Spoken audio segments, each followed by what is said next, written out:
Hey everyone, it's Jimmy here with my usual reminder to quickly ding that notification bell and turn on all notifications before we begin.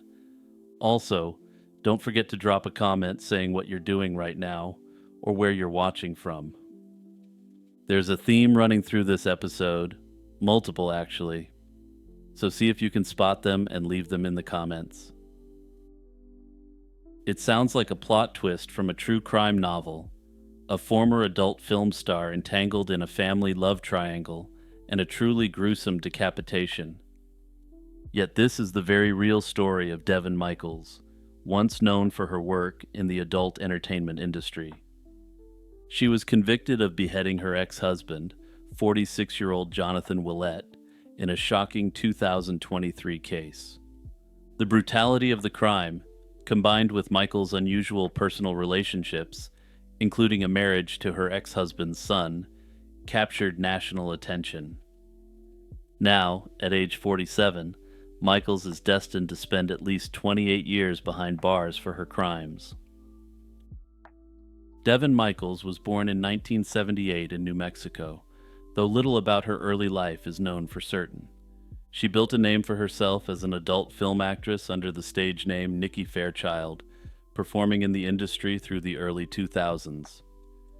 During her career, Michaels gained a modest level of notoriety in the illicit entertainment world.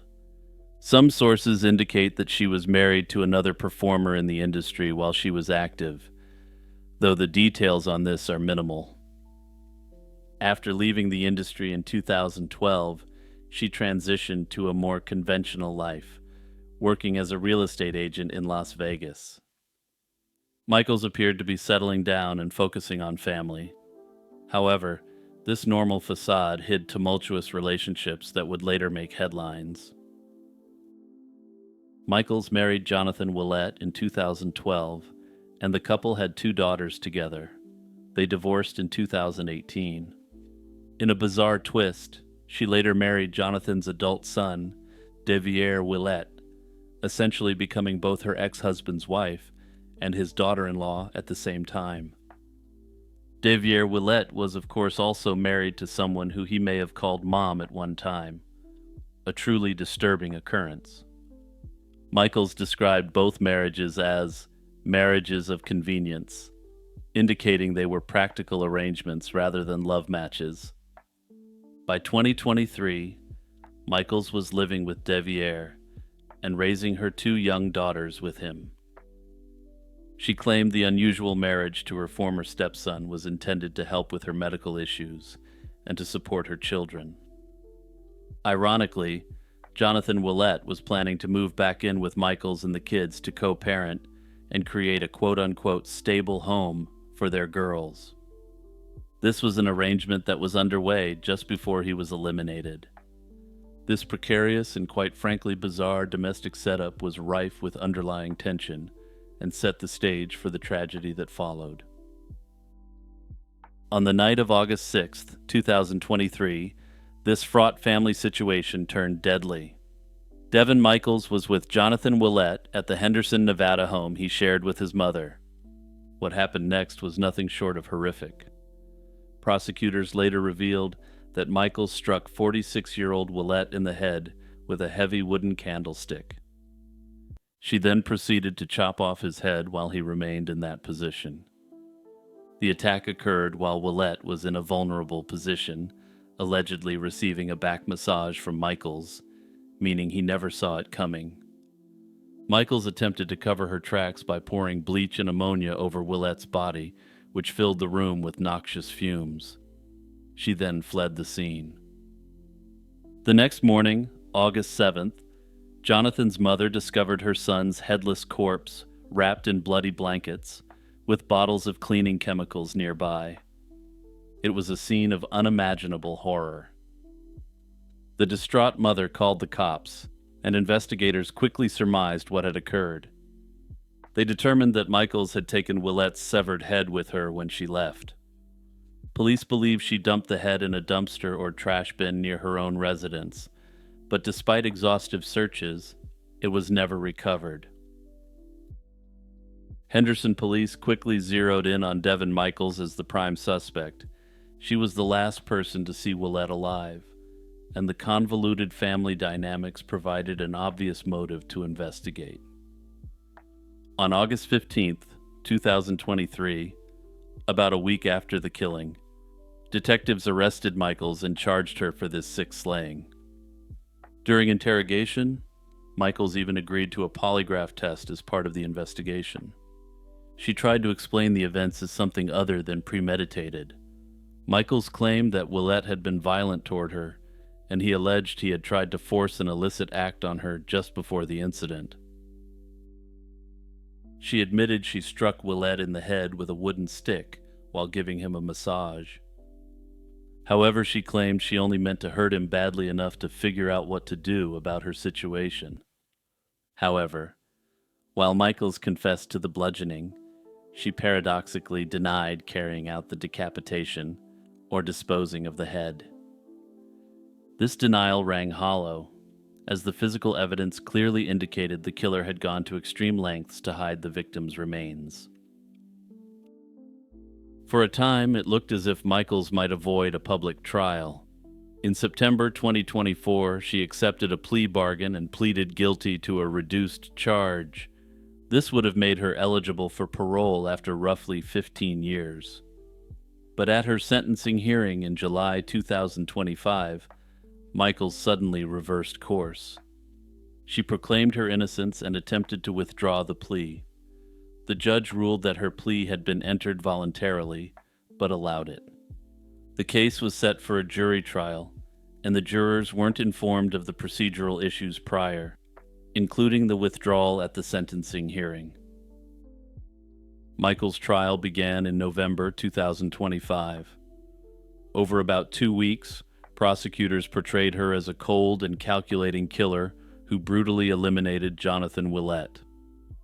According to them, she did this to protect the life she had built with his son. They argued that she was unhappy about Jonathan moving into her household and feared his presence would disrupt her relationship with Deviere and the children. In fact, prosecutors highlighted a series of conscious decisions Michaels made that night to prove their case. This included getting up to retrieve a makeshift weapon, striking Willette while he was face down and defenseless, and then attempting to destroy evidence. The prosecution argued that this showed that the attack was premeditated rather than a moment of passion.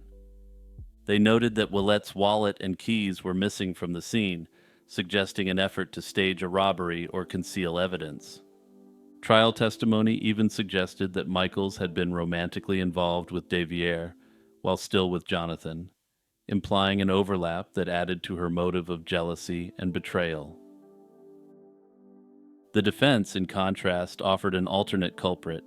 Her attorneys claimed that Deviere Willette, the victim's son and Michael's then-husband, was the real killer. They claimed he was acting out of his own envy and anger. According to the defense, Deviere couldn't bear the idea of his father moving in.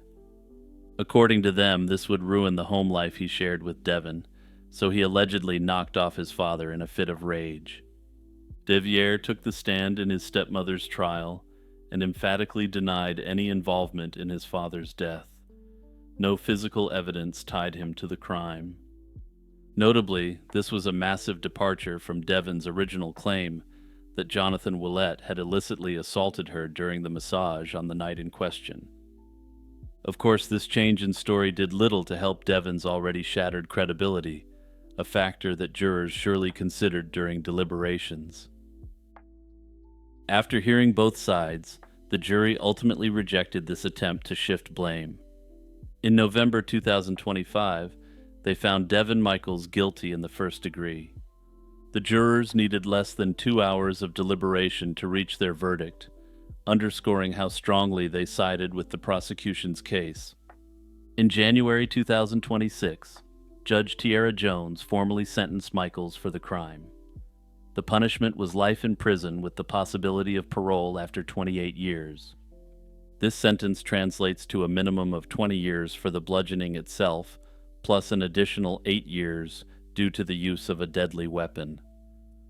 Michaels will be in her mid-70s before she can even be considered for release. At sentencing, Michaels offered a brief statement, acknowledging that nothing she could say would satisfy the victim's family. Notably, she stopped short of taking full responsibility for the gruesome act, likely in an attempt to keep the appeals process open. With Devin Michaels behind bars, Jonathan Willette's family has been left to pick up the pieces. His two daughters effectively lost both parents, their father to a heinous attack and their mother to a prison sentence. In the aftermath, Jonathan's father and stepmother assumed custody of the girls in hopes of providing some semblance of a stable upbringing. The family expressed relief that justice was served, though they know no punishment can bring Jonathan back. Anyway, this case will almost certainly be coming to Netflix at some point in the next year or so when it drops, you can say you learned about it here first. And yeah, you're probably not going to be surprised that I've got to drop my personal thoughts on this absolute dumpster fire.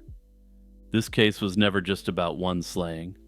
It was a powder keg, a twisted family triangle loaded with jealousy, blurred lines, and old resentments. Devin Michaels married a man, divorced him, then married his son. And somehow, they all tried to coexist under one unstable roof, raising two young daughters caught in the middle.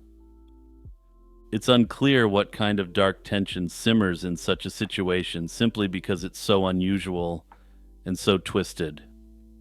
We have a verdict, we have a sentence, but we don't have clarity.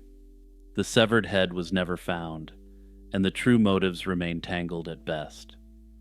This case is what happens when there's a complete collapse of boundaries. Some stories end with justice, others just stop, but this one just lingers on. Hey everyone, it's Jimmy here with a quick reminder to share this video with your friends and family. Also, don't forget that you can support my channel directly through a YouTube membership or by going over to the Patreon. On the night of July 10th, 2024, pedestrians crossing the Clifton Suspension Bridge in Bristol were confronted with a horrifying scene. Bristol's famous bridge, normally a symbol of Victorian engineering, suddenly became the scene of a grisly mystery. Two large suitcases had been abandoned on the bridge, one of them ominously leaking blood. Alarmed bystanders reported a man acting suspiciously with heavy luggage before he fled and left the cases behind. When police arrived and opened the suitcases, they made a gruesome discovery: dismembered human body parts inside. The bridge was immediately shut down for an investigation, and investigators quickly determined that the remains belonged to two victims of a double slaying. But as detectives began to dig into what happened to these two men, something far more sinister and disturbing than they could have ever imagined emerged. Paul Longworth, 71, and Albert Alfonso, 62, were a long-standing couple from West London, described by neighbors as a friendly pair who seemed happy together. Alfonso worked as a swimming instructor, and Longworth was a retired handyman, ordinary men leading a quiet life. They lived in a Shepherd's Bush apartment, and in mid-2024 welcomed an unusual house guest, 34-year-old Justin Andres Mosquera. He was a Colombian adult actor whom they had befriended online years earlier. The trio had met face-to-face before. The couple visited Mosquera in Colombia, and he had stayed with them in England during earlier trips, which helped build trust between them. Mosquera stayed in their apartment for about a month and was intimately involved with Albert, a situation Paul was aware of and tolerated or even encouraged. Despite the unusual nature of this setup, all seemed well on the surface, but the couple had no idea that Mosquera was quietly harboring dark intentions during his stay. In the weeks before the slaying, Mosquera methodically prepared for his crime. He researched the couple's finances and the value of their West London home, hinting at a financial motive, and even ordered a large chest freezer to be delivered to their address. He also searched online for how long it takes a body to decompose, and where on the head a single blow would be fatal. These chilling steps painted a clear picture of deliberate premeditation. He even spent a significant amount of time researching some of Britain's most infamous serial predators, a macabre sign of his mindset before the attack. It seemed as though, while his motive was primarily financial in nature, he was also quite thrilled about what he was about to do to these two unsuspecting men. On July 8, 2024, Mosquera put his deadly plan into action inside the victim's own home. That afternoon, while Albert was at work, Mosquera bludgeoned Paul from behind with a hammer, delivering multiple blows to the 71-year-old's head. Paul died from the brutal head injuries, and Mosquera hid the body in a storage space under a bed, then waited for Albert to come home. Disturbingly, evidence indicates that Mosquera went about his business unbothered during this period, though of course we can't really know what was going through his head. When 62-year-old Albert Alfonso returned that evening, Mosquera initiated an encounter in Albert's bedroom, which was equipped with cameras. The footage captured Mosquera suddenly attacking Albert with a knife during an illicit act, stabbing him repeatedly and slashing his throat. This horrific slaying was caught on camera, evidence so graphic that even veteran detectives found it traumatizing to watch later. But then somehow it got worse. This recording wasn't some accidental incident. It appears to have been designed to document the horror. Afterward, Mosquera recorded himself singing and dancing in the bloodied flat, seemingly reveling in what he had done. With both victims dead, Mosquera turned to disposing of the evidence. He decapitated Paul and Albert and dismembered their bodies, placing some parts, including both heads, into the freezer at the condo, while stuffing other remains into 2 suitcases. 2 days later, on July 10th, Mosquera transported the suitcases over 100 miles to the city of Bristol, aiming to dump them near the Clifton Suspension Bridge. At the bridge, local residents noticed Mosquera struggling with the extremely heavy cases, from which a red liquid was very visibly dripping. When someone asked if he needed help, he nervously claimed the substance was oil, and even tried to knock away a witness's phone before bolting from the scene. Though Mosquera escaped into the night, he left crucial clues in the abandoned luggage. Alongside the gruesome contents, police found a baggage tag that led them straight to the victim's address in London. I've said it once before and I'll say it again, but we're incredibly lucky that criminals tend to be so stupid. That same night, Metropolitan police officers searched the Shepherd's Bush condo and uncovered the rest of the horror. In a hallway freezer, they found the decapitated heads of Paul and Albert, and nearby they recovered the blood-stained weapons. It was now unmistakable that the once trusted guest was simply a sick puppy in sheep's clothing. With Mosquera identified as the suspect, authorities launched a nationwide manhunt. Police even released his photograph to the public in an effort to track him down. Initially, they thought that he may have fled the country, fleeing back to Colombia and out of reach of British law enforcement. Thankfully, though, the search paid off quickly. On July 13th, 2024, just 3 days after the suitcase discovery, officers arrested Justin Andres Mosquera at a Bristol train station. He was promptly charged. Investigators later found that Mosquera had been preparing to flee the country. He had a flight to Colombia booked and had already accessed his boarding pass, indicating an escape plan that was foiled just in time. Mosquera's case went to court in 2025, exposing disturbing details and a web of lies he spun in hopes of evading full justice. He initially admitted that he eliminated Albert, but only to the lesser charge of manslaughter, claiming he, quote, lost control, and he completely denied slaying Paul. Unsurprisingly, prosecutors immediately rejected this ploy and pressed ahead with the full charges in both cases. During the trial, Mosquera concocted an elaborate defense. He claimed that Albert had been controlling him, and even alleged that Albert eliminated Paul in a jealous rage. Mosquera insisted he then slew Albert only out of fear for his own life after seeing the evil that he was capable of. The prosecution methodically dismantled these claims with evidence. They noted that Albert had no conceivable reason to harm his beloved partner, given the couple's well-documented relationship. In contrast, Mosquera's extensive online research, financial maneuvers, and the sheer brutality of the crime all pointed to a calculated plan. On July 21, 2025, after deliberating on all the evidence, a jury found Yosten Mosquera guilty of slaying both Paul Longworth and Albert Alfonso. 3 months later, on October 24, 2025, a judge sentenced him to life in prison, with a minimum of 42 years to serve before any possibility of parole. Mosquera will likely spend the rest of his life behind bars since parole isn't guaranteed by any means. The judge condemned the slayings as premeditated and utterly wicked, but decided not to impose a no-parole order.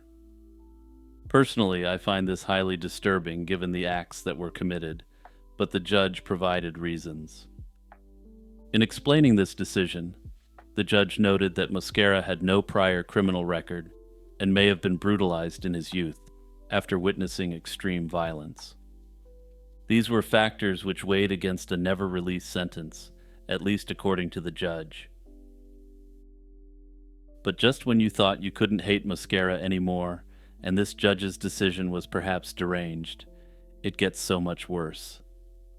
As part of the proceedings, Mosquera also pleaded guilty to several counts of possessing the worst kind of images possible. His computer was full of the stuff, which again makes me question why someone of this nature would ever be allowed out on the streets again. I feel like the term sick puppy doesn't really do this monster justice. For the Metropolitan Police detectives who handled this case, it was one of the most harrowing investigations of their careers.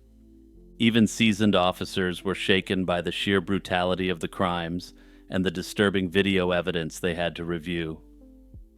The fact that Paul and Albert were slain in their own home by someone they had welcomed as a friend only deepened the tragedy. However, it is of course apparent that had they not involved themselves in a disturbing love triangle, this whole situation could have been avoided.